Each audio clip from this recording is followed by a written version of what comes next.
कबीर के बाद अब हम पढ़ेंगे रैदास के बारे में। इसी रैदास को आप रविदास के नाम से भी जानते हैं, रैदास या रविदास। सबसे पहले हमें ये पता लगे कि इनके बारे में हमें पता कैसे चला, यानी इनकी जो है जानकारी जो हमें कहाँ से मिलती है। जानकारी के बारे में याद रखना कि रैदास के बारे में जानकारी जो हमें कौन दे सकता है, जो रैदास के शहर में जन्मा होगा। कौन? कबीर। कौन? कबीर। जो रैदास का गुरु भाई है, कौन? कबीर। रैदास का कौन है?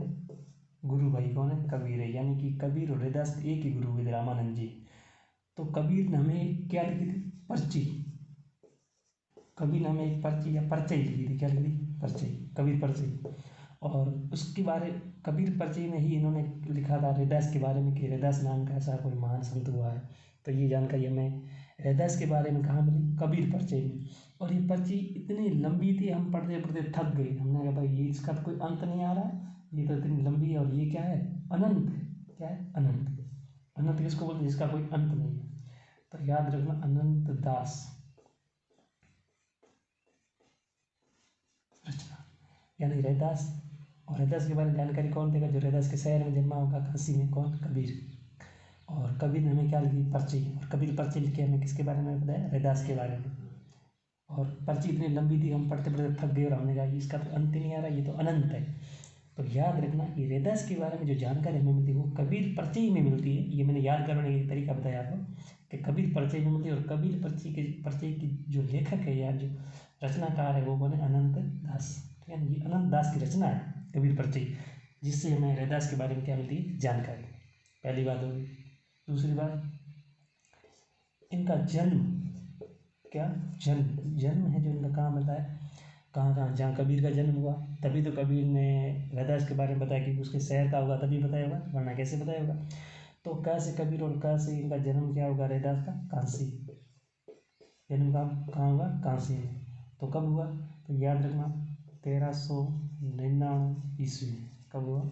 1399 ईस्वी। ठीक है, 1398 में किसका हुआ था? कबीर का हुआ था। और 1399 में किसका जन्म हो रहा है? रैदास का। ये इनका क्या हुआ? जन्म। आगे हम बात करेंगे इनका पिता कौन था, इनकी माता कौन थी, इनका गुरु कौन था, और इनकी शिष्य तो नहीं थी लेकिन प्रमुख शिष्या जरूर थी, इसके बारे में आप अच्छी तरह जानते हो।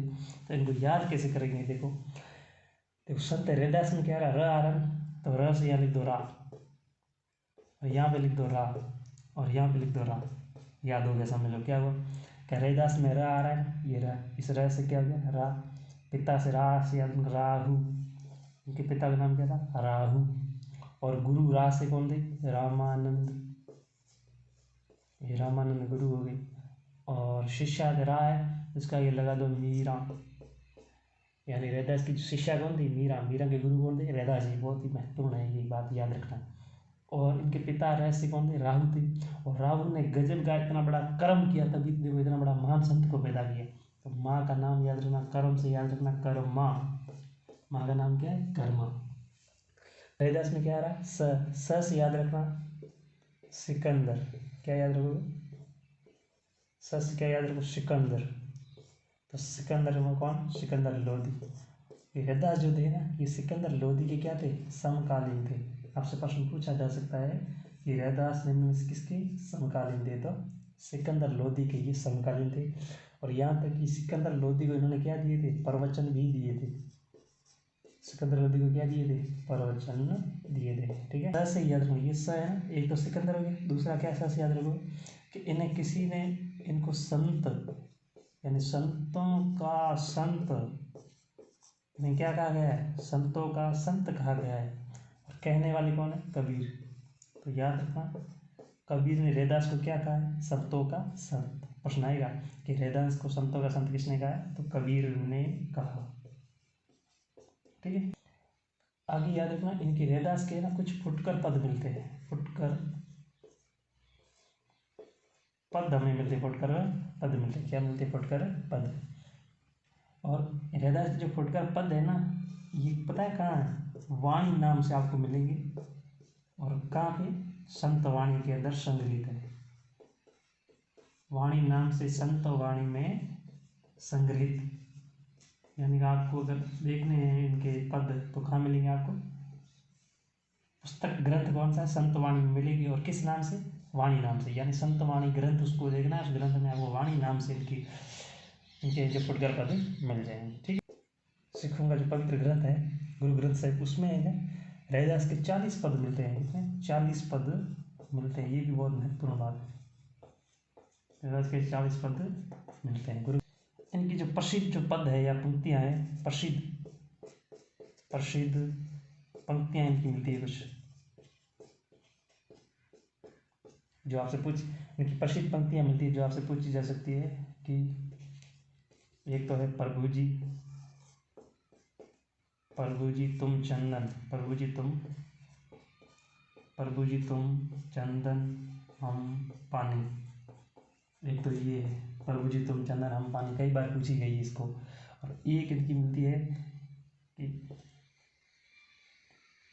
एक इन्हें मिलती है मन चंगा तो कठौती में गंगा, मन चंगा तो कठौती में गंगा।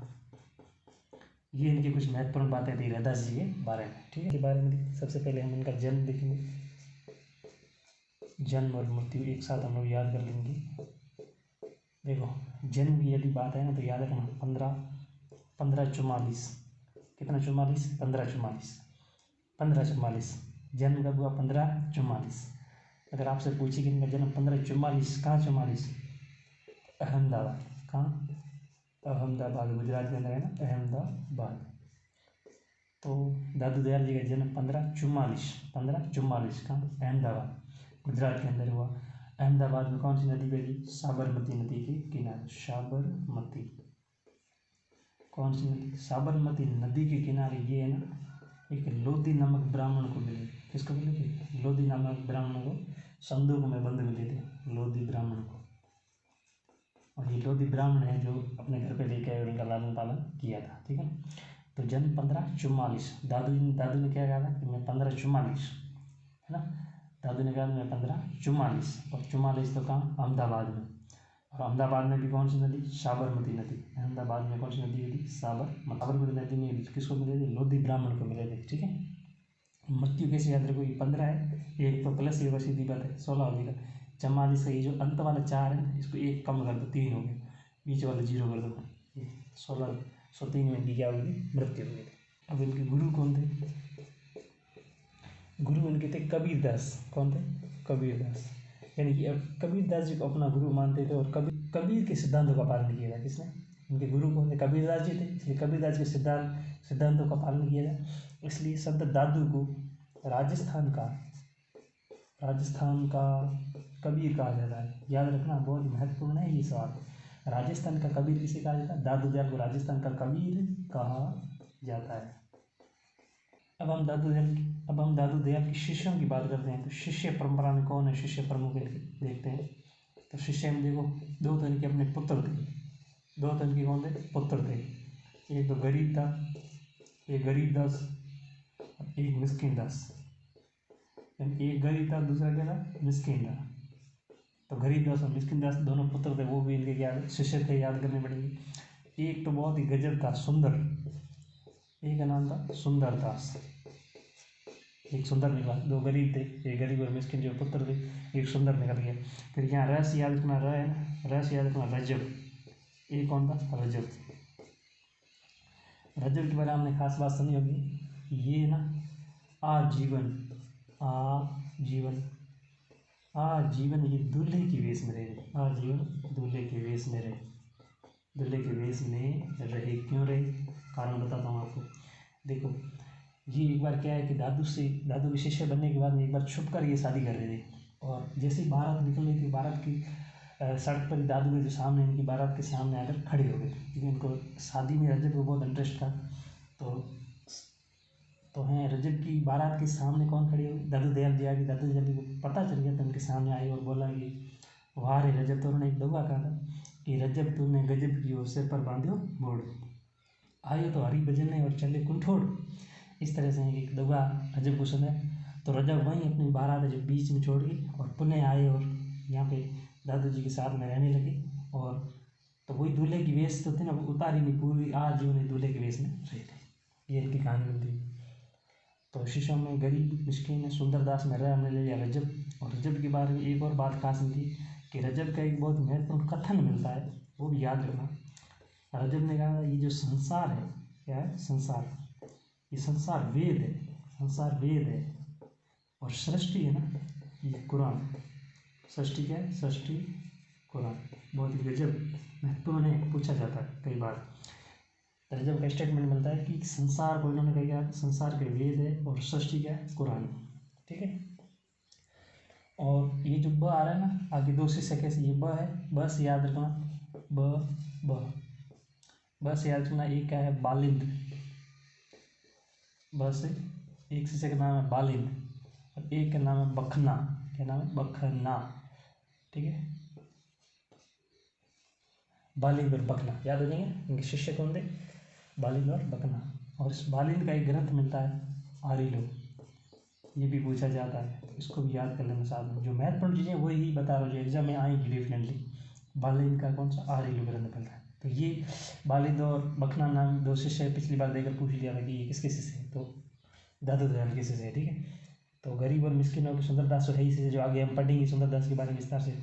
और रजब के बारे में दो बातें याद है क्या, कि आजीवन दुल्हे, दादू भी एकमात्र ऐसे शिष्य थे जो आजीवन दुल्हे के वेश में रहे थे। और रजब ने ये कथन कहा था कि संसार वेद और सृष्टि क्या है? कुरान है। और ब से आगे बालिंद और बखना।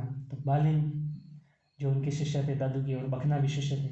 और बालिंद ने क्या लिखा था? आर्य नामक ग्रंथ लिखा था। आगे हम देखेंगे दादू का पंथ या संप्रदाय कौन सा था। दादू का पंथ या संप्रदाय, तो याद रखना पंथ या संप्रदाय को दादू पंथ क्या कहा जाता है? दादू पंथ कहा जाता है। या इसी दादू पंथ को, ये जो दादू पंथ है इसको भी एक और नाम कहा जाता है, क्या? ये ब्रह्म है, इसके आगे लिख दो परब्रह्म। तो दादू का पंथ या संप्रदाय आपसे पूछे तो क्या है? दादू पंथ या परब्रह्म संप्रदाय। ठीक है। इसकी जो स्थापना है ना दादू दयाल ने कब की? जन्म कब हुआ था? हमने 1544 में जन्म हुआ था। इसके 10 साल बाद 54 ईस्वी में है जो इसकी स्थापना की थी। और इसकी स्थापना कहाँ की थी? नरेना। और ये नरेना कहाँ है? जयपुर में। नरेना जयपुर में की जो प्रधान पीठ है। ठीक है, प्रधान पीठ है नरेना जयपुर में, दादू पंथ की प्रधान पीठ है। ठीक है। और ये जो दादू पंथ है जो इनकी 5 शाखाएं मिलती है। कितनी? 5 शाखा मिलती है। कौन से देखते हैं? 1 2 3 4 5। तो याद रखना ट्रिक से, खाना खा और फिर खाना खा, फिर उत्तर, यानी पहले खाना खा और फिर जो दादू पंथ में उत्तर, ऐसे याद रखना। ट्रिक में क्या याद रखना है कि खाना खा और फिर दादू पंथ में उत्तर। ये जो खा है इसका मतलब है खालसा पंथ, इस खा का मतलब है खालसा, इस खा का मतलब है खाकी। ये इनकी शाखाएं हैं दादू पंथ की, ये खालसा, खाकी। ना से याद रखना नागा, एक शाखा का नाम नागा शाखा, ये खालसा शाखा, खाकी शाखा, नागा शाखा। वी से याद रखना विरक्त शाखा, और उत्तर से याद रखना उत्तरादे। ये इनकी क्या मिलती? 5 शाखाएं मिलती। दादू के बारे में कुछ मोस्ट है, क्या है? एक तो याद रखना अलख दरीबा, अ से अलख दरीबा, और अ से याद रखना अंग वधु। अलख दरीबा अंग वधु, अलख दरीबा अंग वधु। हरदेवाणी, दो वाणी है, एक हरदेवाणी एक दादू वाणी। अलख दरीबा अंग वधु और हरदे वाणी और दादू वाणी याद हो जाएगा। हरदे दो वाणी यानी हरदे वाणी दादू वाणी। अलख दरीबा अंग वधु, अलख दरीबा दादू के सत्संग जो स्थल होता है, यहाँ दादू की जो सभा है सत्संग होता है, मतलब भजन संध्या होती है, सत्संग स्थल को कहा जाता है, यानी कि दादू पंथ की जो जब सत्संग होता है तो सत्संग स्थल को अलख दरीबा कहा जाता है। इसको याद कैसे करोगे कि जब सत्संग होता है, जब सत्संग होता है तो लोग हजारों लाखों लोग आते हैं, तो लाखों लोग आएंगे तो उनके लिए लख दरियाँ बिछाएंगे बैठने के लिए। सत्संग में लोगों के बैठने के लिए लाखों लोग आएंगे, उन लाखों लोगों के बैठने के लिए हम लोग क्या करेंगे, लख दरियाँ बिछाएंगे। तो लख दरीबा, अलख दरीबा। तो अलख दरीबा क्या है, दादू पंथ के सत्संग स्थल को अलख दरीबा कहा जाता है। अंग वधु क्या है, ये इनका एक काव्य संग्रह है। क्या है, काव्य संग्रह। और काव्य संग्रह है, इसमें जो रजब ने कुछ इसको संकलित किया है। और हरडी वाणी जो है, हरडी वाणी और इन दोनों में क्या है, दादू के उपदेश मिलते हैं। क्या मिलते हैं, उपदेश। हरडी वाणी में इन दोनों में उपदेश मिलते हैं। हरडी वाणी का यदि आपसे पूछे कि इनका जो संपादन या संकलन किसने किया है, इनका जो संकलन है, हरडी वाणी का संकलन दो लोगों ने किया। एक ने किया संत दास ने। कौन सा दास, संत दास। एक किया जगन्नाथ ने, जगन्नाथ, ठीक है, याद रखना। संतदास और जगन्नाथ ने दादू के उपदेशों का संकलन किसने किया, हरडी वाणी में किया। और बाद में जो रजब ने पुनः किसने किया था, इनकी रचनाओं का संकलन अंगवधु ने कर लिया था। ठीक है, तो ये इनकी कुछ साहित्य है। और इनके यह एक बात याद रखना, इनके साहित्य की जो भाषा है, साहित्य भाषा, तो वो कौन सी मिलती है, ढूंढाड़ी। इनका जो साहित्य कौन सी भाषा में लिखा गया, ढूंढाड़ी में लिखा गया है।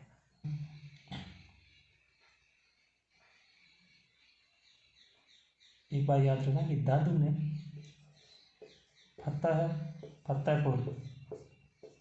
फतेहपुर सीकरी में अकबर से भेंट की।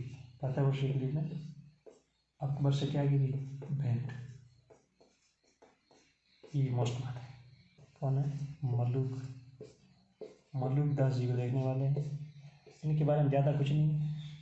मलूक दास जी तो जन्म याद रखना, कब, 1574 ईस्वी में इनका जन्म हुआ था।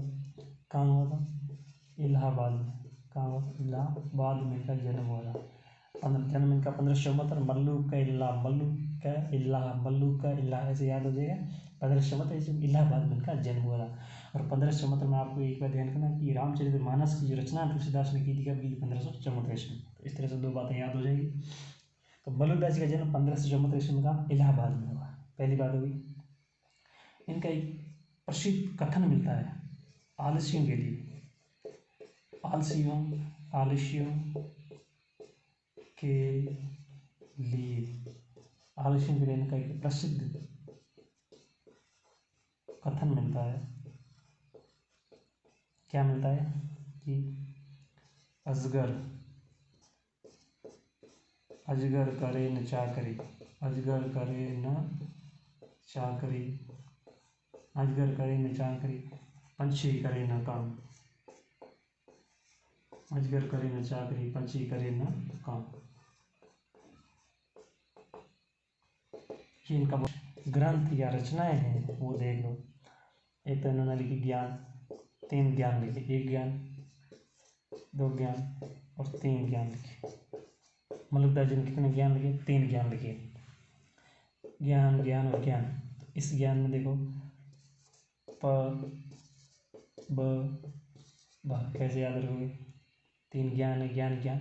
तो ज्ञान परोची, एक रचना का नाम क्या है, ज्ञान परोची। दूसरे के नाम में ज्ञान का बोध, एक ज्ञान परोचा, दूसरे में ज्ञान का बोध किया, और तीसरे में ज्ञान वृक्षावली। ये मल्लुक दास जी की क्या है, रचना। ठीक है, एक और आगे सुख सागर है, उसको याद रखो या नहीं रखो, ये 3 रखना जरूरी है। सुख सागर भी मिलती है, एक रतन भी मिलती है, एक 12 कड़ी भी मिलती है। ठीक है, ये याद करना जरूरी नहीं है, लेकिन ये 3 जरूर याद करना। आगे हम लोग देखेंगे सुंदरदास जी, दादू के शिष्य थे सुंदरदास। तो सुंदरदास जी के बारे में हम देखेंगे। इनका जो जन्म है, इनका जन्म है 1500, इनका जन्म याद रखना 1596 ईस्वी में हुआ था। और कहाँ पे हुआ था, दौसा में हुआ था। कहाँ हुआ था, दौसा, जयपुर के आगे है ना दौसा, राजस्थान के अंदर ही दौसा में हुआ था इनका जन्म। ठीक है ना। और 6 वर्ष की उम्र में, 6 वर्ष की उम्र में, 6 वर्ष की उम्र में दादू के शिष्य बन गए। दादू के क्या बन गए थे, शिष्य बन गए। तो यानी सुंदरदास जी के गुरु का नाम क्या था, दादू दयाल। 6 साल की उम्र में ही दादू एक बार दोस्त आए थे, जो ये सुंदरदास जी हैं दादू के क्या बन गए थे, शिष्य बन गए थे। और इनकी दो और महत्वपूर्ण बातें याद रखना, बहुत मस्त है, सुंदर है ना। ये एक तो याद रखना, ये बहुत सुंदर थे तो इनको हर कोई पसंद करता था, तो इन्हें अच्छा नहीं लगता था, इसलिए इसने कहा कि मुझे ये श्रृंगार है ना, ये श्रृंगार रस मुझे पसंद नहीं। तो याद रखना, सुंदर थे, पसंद करता था, इनको श्रृंगार रस से नफरत थी। तो ये श्रृंगार रस जो है ना, श्रृंगार रस का भी होता है, प्रेम और प्रेमिका के बीच में होता है वो श्रृंगार रस। तो श्रृंगार रस के ये घोर विरोधी थे, श्रृंगार रस के घोर विरोधी। तो याद कैसे करके, सुंदर दास जी सुंदर थे इसलिए उन्हें हर कोई पसंद करता था, लेकिन उन्हें ये पसंद नहीं था कि मुझे कोई पसंद हो, इसलिए ये श्रृंगार रस के घोर क्या हुए थे, विरोधी। सबसे अधिक, ये सबसे अधिक पढ़े लिखे थे, सबसे अधिक पढ़े लिखे किसमें, निर्गुण संतों में।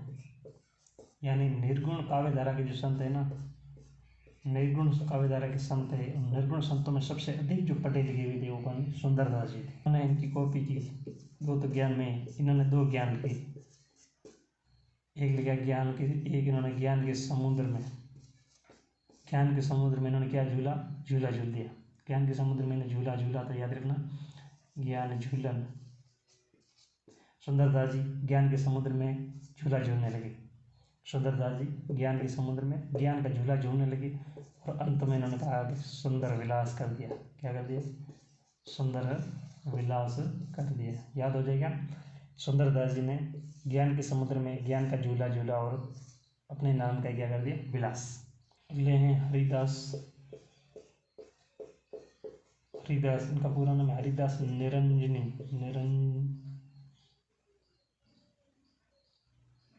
हरिदास निरंजनी, हरिदास निरंजनी। इनका संप्रदाय का नाम भी क्या है,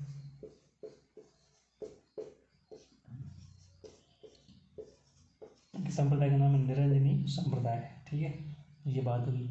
और इनकी रचनाएं या ग्रंथ कह दो, आपको याद रखना है 3 है, एक जोग,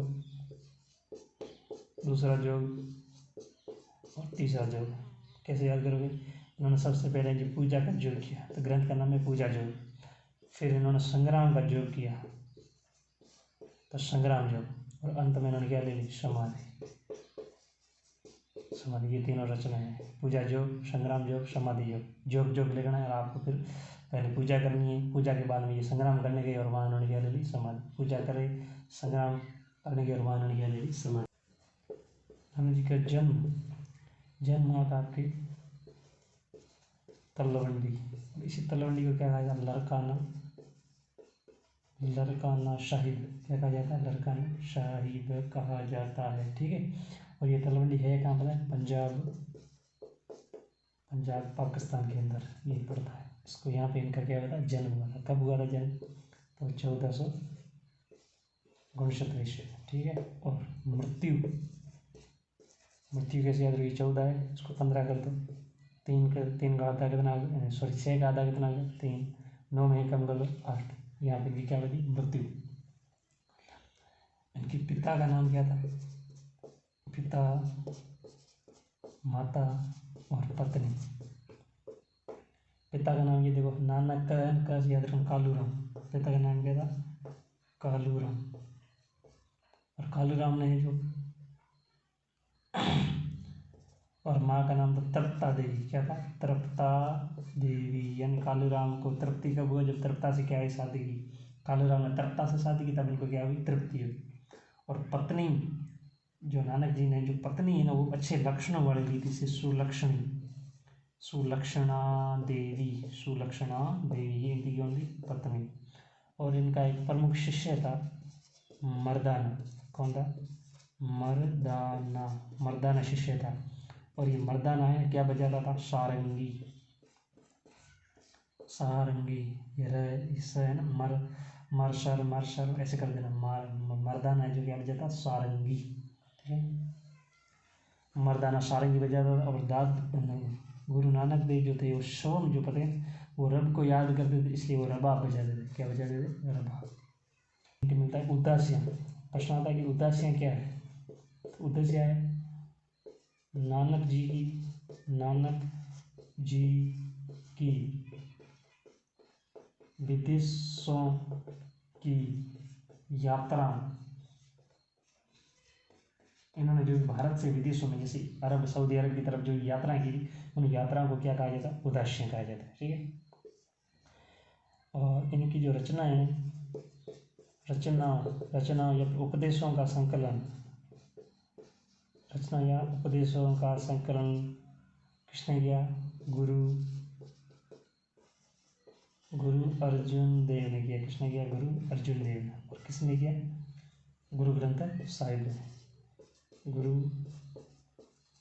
ग्रंथ साहिब ने इनकी जो रचनाओं का, नानक जी की रचनाएं थी उनका संकलन जो है गुरु अर्जुन देव ने, ये सिंह संप्रदाय के 5वें गुरु थे।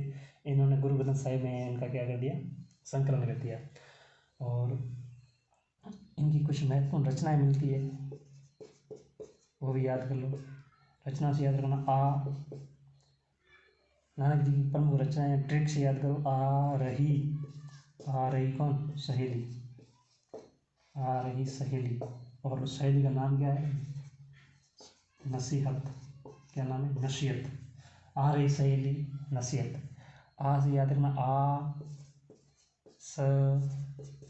गी बार।